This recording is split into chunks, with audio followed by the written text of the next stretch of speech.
Good morning everyone. बच्चों, आपने स्पीति में बारिश पाठ की रीडिंग की होगी तो समरी याद हो गई होगी। तो चलिए डिस्कस करते हैं क्वेश्चन आंसर। क्वेश्चन है, इतिहास में स्पीति का वर्णन क्यों नहीं मिलता। स्पीति हिमाचल की पहाड़ियों में एक ऐसा दुर्गम स्थल है जहां पहुंचना सामान्य लोगों के बस की बात नहीं। समस्त संसार में क्या हो रहा है इसकी जानकारी स्पीति को और स्पीति की जानकारी संसार को न के बराबर है। संचार माध्यमों एवं आवागमन के साधनों का अभाव है। लेखक स्वयं लिखते हैं कि स्पीति का भूगोल अलिंग्य है। अलिंग्य क्या होता है? जिसे लांघा या पार न किया जा सके। वस्तुतः यही वह प्रमुख कारण है जिससे स्पीति का इतिहास में वर्णन नहीं मिलता।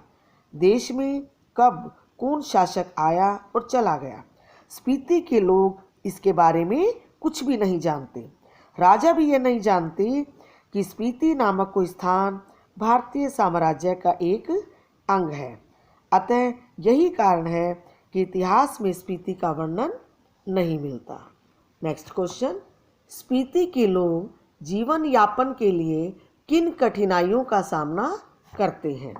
स्पीति के लोग मुसीबतों से ऐसे घिरे रहते हैं कि आश्चर्य होता है कि वे यहाँ क्यों रह रहे हैं।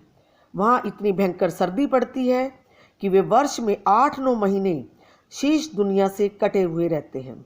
ठंड में ठिठुरते रहते हैं। लकड़ी भी नहीं मिलती कि वो घर गर्म रख सकें। साल भर में केवल एक फसल उगाते हैं।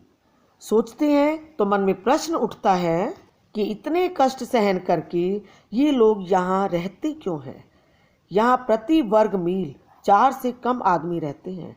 स्पीति के पहाड़ों पर जमी बर्फ को लेखक ने वहाँ के नर नारियों का आर्तनाद कहा है। इससे ही उनके कष्टों का अनुमान लगाया जा सकता है। ठिठुरन है, गलन है और व्यथा है। अन्य पहाड़ी स्थानों से स्पीति का जीवन अत्यंत कष्टकर और अलग है। नेक्स्ट क्वेश्चन, लेखक माने श्रेणी का नाम बौद्धों के माने मंत्र के नाम पर करने के पक्ष में क्यों है। माने श्रेणी के विषय में लेखक स्वयं प्रश्न करता है कि इसका क्या अर्थ है और फिर स्वयं ही अनुमान लगाता है कि कहीं यह बौद्धों के माने मंत्र के नाम पर तो नहीं है। ओम मणि पद्मे हूँ बौद्धों का बीज मंत्र है। लेखक इसे बौद्धों का बीज मंत्र और संक्षेप में माने कहकर पाठक के समक्ष यह तथ्य रखता है कि इस श्रेणी में माने मंत्र का बहुत अधिक जाप हुआ है और इसी में ध्यान में रखते हुए इस श्रेणी का नाम शायद माने श्रेणी पड़ गया हो। नेक्स्ट क्वेश्चन, ये माने की चोटियाँ बूढ़े लामाओं के जाप से उदास क्यों हो गई है। इस पंक्ति के माध्यम से लेखक ने युवा वर्ग से क्या आग्रह किया है। लेखक की मान्यता है कि माने की चोटियों पर बूढ़े लामाओं ने इतने जाप किए हैं कि उनके बुढ़ापे और जाप से ये पहाड़ियाँ उदास हो गई।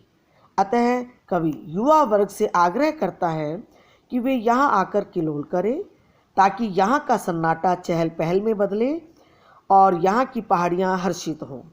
अभी तो इन पर स्पीति का आर्तनाद जमा हुआ है जो युवा अट्टहास की गर्मी से कुछ तो पिघलेगा। लेखक की ओर से यह एक युवा निमंत्रण है, युवाओं से आग्रह है। नेक्स्ट क्वेश्चन, वर्षा यहाँ एक घटना है, सुखद संयोग है। लेखक ने ऐसा क्यों कहा है। स्पीति में वर्षा नहीं होती। वहाँ के लोग वर्षा की आनंददायक स्थितियों से बिल्कुल अनजान है। यहाँ वर्षा ऋतु मन की साध पूरी नहीं करती। यहाँ की धरती सूखी, ठंडी और वंध्या है। वंध्या का अर्थ क्या होता है? अनउपजाऊ, जहाँ कुछ भी पैदावार नहीं हो सकती। स्पीति में साल में केवल एक फसल होती है। सिंचाई का साधन है पहाड़ों से आ रहे नाले। उपजाऊ और खेती के योग्य धरती का तो यहाँ अभाव नहीं, लेकिन वर्षा नहीं होती। वर्षा यहाँ के लोगों के लिए घटना है, इसलिए लेखक ने इसे एक सुखद संयोग माना है। स्पीति की यात्रा के दौरान वहाँ की वर्षा देखने का सौभाग्य भी लेखक को मिला था। स्थानीय लोगों ने भी इसी कारण लेखक की यात्रा को शुभ कहा था, क्योंकि लेखक के वहाँ पहुँचते ही वर्षा होने लगी थी। नेक्स्ट क्वेश्चन, स्पीति अन्य पर्वतीय स्थलों से किस प्रकार भिन्न है, स्पष्ट कीजिए। जिस प्रकार अन्य सभी पर्वतीय स्थल सुहावनी प्रकृति और मौज मस्ती का केंद्र हैं, वैसा स्पीति में कुछ भी नहीं। अन्य पर्वतीय स्थलों में स्केटिंग, सौंदर्य प्रतियोगिता, आइसक्रीम और छोले भटूरे का आनंद लिया जा सकता है, वैसा आनंद यहाँ कुछ भी नहीं। शिमला, मंसूरी, नैनीताल, श्रीनगर, कुल्लू मनाली आदि सब शिवालिक या पीर पंचाल की पहाड़ियों में हैं, लेकिन रोहतांग जोत के पार मध्य हिमालय है स्पीति। यहाँ का वातावरण, मौसम और रहन सहन सब कुछ अन्य पर्वतीय स्थलों से बिल्कुल अलग है। लेखक के शब्दों में जो अन्य स्थलों पर अट्ठास है, खुशी है, सौंदर्य है, वह यहाँ आर्तनाद है। अतः हम कह सकते हैं कि स्पीति अन्य पर्वतीय स्थलों से बिल्कुल भिन्न है। बच्चों, आज का होमवर्क यही है कि क्वेश्चन आंसर अपनी नोटबुक में लिखेंगे और याद करेंगे। Thank you.